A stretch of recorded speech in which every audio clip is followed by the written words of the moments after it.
જી હા, નમસ્કાર દર્શક મિત્રો, નજરઅડવદની સાથે હું છું ડૉક્ટર ચતુર. શિયાળાની શરૂઆત થતાં જ વિદેશી પક્ષીઓનો જમાવડો ગુજરાતના આંગણે હોય છે.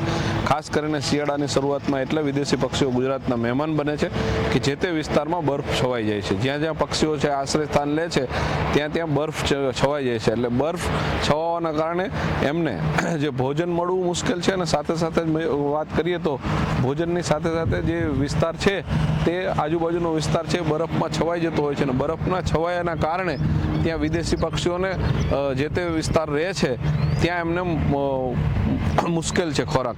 અને આ ખોરાક મુશ્કેલના કારણે જ મિત્રો એ અહીંયા ખોરાક માટે કચ્છનું નાનું રણ હોય કે પછી અહીંયા આવેલું ખીજડીયા બર્ડ સેન્ચ્યુરી હોય કે પછી અહીંયા જે વિસ્તાર આવેલું છે નળ સરોવર આપણે અમદાવાદની બાજુમાં, ત્યાં નળ સરોવરમાં આશ્રય સ્થાન લે છે. આવા નાના મોટા અનેક અભયારણ્યો છે અને પક્ષી અભયારણ્યોમાં એ લોકો આશ્રય સ્થાન લે છે. સાથે સાથે નાના તળાવોમાં ની વાત કરવામાં આવે તો નાના તળાવોમાં પણ એ આશ્રય લે છે અને અહીંયા પણ વિદેશી પક્ષીઓ આપણને જોવા મળે છે. જેમાં વિદેશી પક્ષીઓની વાત કરીએ તો પેલિકન્સ હોય, સુરખાબ હોય કે ફ્લેમિંગો જેને આપણે કહીએ છીએ, પેન્ટા સ્ટાર્ક હોય, આ બધા જ પક્ષીઓ છે ને જુદા જુદા વોટર બોડીના પક્ષીઓ હોય એ તમામ પક્ષીઓ છે ને મિત્રો ગુજરાતમાં આવે છે અને ગુજરાતમાં પ્રજનનના હેતુથી આવે છે. અહીંયા આવે છે, એનો નેસ્ટ બનાવે છે અને ત્યારબાદ એ પ્રજનન થઈ અને એમના બચ્ચાઓ છે એની સાથે સાથે પોતાના વતન પરત ફરે છે. અને શિયાળાના ટેમ્પરેચરમાં ખાસ કરીને વાત કરવામાં આવે તો શિયાળાનું જે ટેમ્પરેચર છે એ અહીંયા એનું એવરેજ બેલેન્સિંગ ટેમ્પરેચર હોય છે. જે તે વિસ્તારમાં જે તે પોતાના દેશમાં જ્યારે ટેમ્પરેચર હોય છે તે ઠંડુ હવામાન હોય છે અને આપણે અહીંયા જેવી શિયાળાની શરૂઆત થાય ઋતુની એટલે વિદેશી પક્ષીઓ અહીંયા આવે છે. આવવાની સાથે સાથે જ મિત્રો લાખોમાં ફ્લેમિંગો હોય કે પછી અન્ય પેન્ટા સ્ટાર્ક હોય કે પેલિકન્સ હોય, લાખોમાં કરોડોમાં પક્ષીઓ અહીંયા આવે છે. હા, મહત્વની વાત તો હું તમને કહેવી જ ભૂલી ગયો કે લુપ્ત થતી પ્રજાતિઓના જેમ કે રાજસ્થાનમાંથી આવતા અહીંયા અલગ અલગ પક્ષીઓ હોય કે પછી અન્ય વિસ્તારોમાંથી જે લુપ્ત થતી પ્રજાતિઓ પણ અહીંયા જોવા મળે છે.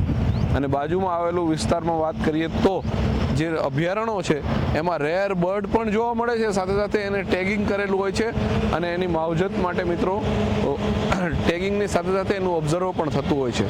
દુર્ભાગ્ય આપણે એમ કહીએ કે આયાવર પક્ષીઓના આશ્રય સ્થાન માટેના જે સ્થળો છે ત્યાં ત્યાં થોડી એની કેર પણ જોવી જરૂરી. અને મહત્વની વાત કરીએ તો વિદેશી પક્ષીઓ જ્યારે આવે છે એની પાછળનું રહસ્ય એનું માત્ર ને માત્ર અહીંયા પ્રજનનના હેતુથી અને સાથે સાથે એને આસાનીથી ખોરાક મળી રહે તે માટેથી આવે છે. તેથી કરીને વિદેશી પક્ષીઓને અહીંયા ગમે છે. અને હા, હું એ તો તમને કહેવું ભૂલો કે સામતસર તળાવની આજુબાજુમાં જે લાખોમાં ફ્લેમિંગો હોય કે પછી પેન્ટા સ્ટાર્ક હોય કે અન્ય બર્ડ્સ હોય એ આશ્રય સ્થાન જે તે વખતે લે એવી સિચ્યુએશન પણ હતી. આજે આપણને માત્ર 2-4 મોટા ટાપુ જેવા એટલે કે મોટા ઝાડ વૃક્ષો જોવા મળે છે. એમાં પેલિકન્સ, પેન્ટા સ્ટાર્ક હોય કે ફ્લેમિંગો હોય. ફ્લેમિંગો મહત્વની વાત કરીએ તો એ હાઇટ ઉપર આશ્રય સ્થાન નથી લેતું, પરંતુ પેન્ટા સ્ટાર્ક છે ને એ પોતાના એક ઝાડ ઉપર એટલે કે હાઇટવાળા જગ્યા ઉપર પોતાનો માળો બનાવે છે અને આ માળો બનાવવાની સાથે સાથે તેમાં પોતે ઈંડા મૂકે છે અને પછી બચ્ચાઓ બને છે. હા, તો પરિવારની વૃદ્ધિનો પણ સંદેશ અહીંયા આપી જાય છે. સાથે જ મેં કહ્યું એમ સેફ્ટી અનુભવવા માટે એ ચારે બાજુ વૃક્ષ હોય અથવા તો હાઇટનું જે હોય પાણીના વિસ્તારમાં વૃક્ષ હોય એની વચ્ચે હોય કે જે હાઇટવાળા વિસ્તારોમાં એ માળો બનાવે છે. જ્યારે ફ્લેમિંગોની વાત કરીએ ને તો એ જમીન ઉપર માટીનો માળો બનાવે છે. 2 થી 3 ફૂટ હાઇટના વિસ્તારમાં એ માટીનો માળો બનાવ્યા બાદ તેના ઉપર જ એ બેસી અને આસાનીથી ખોરાક લઈ શકે, આસાનીથી ખોરાક મેળવી શકે અને પોતાના બચ્ચાને ખોરાક આપી શકે એવી સિચ્યુએશનમાં એટલે કે છીછરું પાણી હોય 2 થી 3 ફૂટ હાઇટવાળા પાણીમાં એ પોતાનો માળો બનાવે છે. અને કચ્છના નાના રણમાં ઇતિહાસમાં સાક્ષી છે કે લાખો ફ્લેમિંગોએ નેસ્ટિંગ કરેલું છે અને એના બચ્ચાઓ પણ આપણે જોયા છે મિત્રો.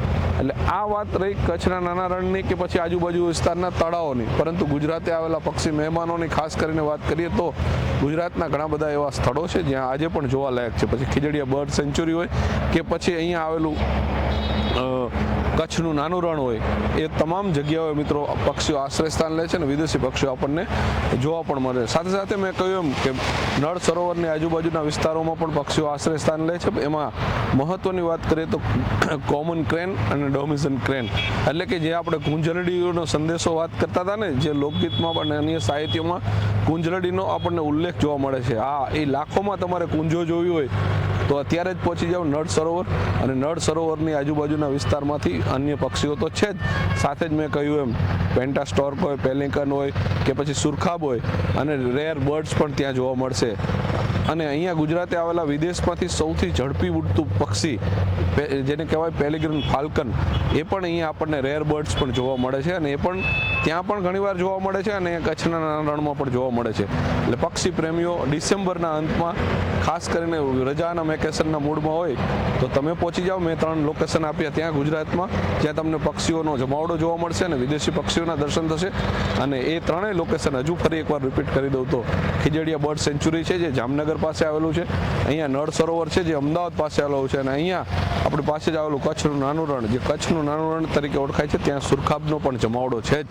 એટલે આ રસ્તે જતા પક્ષીઓને તમે નિહાળો. અને તમે હજુ સુધી નજર હળવદને લાઇક, શેર અને ફોલો ન કર્યું હોય તો આ ચેનલને ફોલો કરો આવા જ વિડીયો જોવા માટે.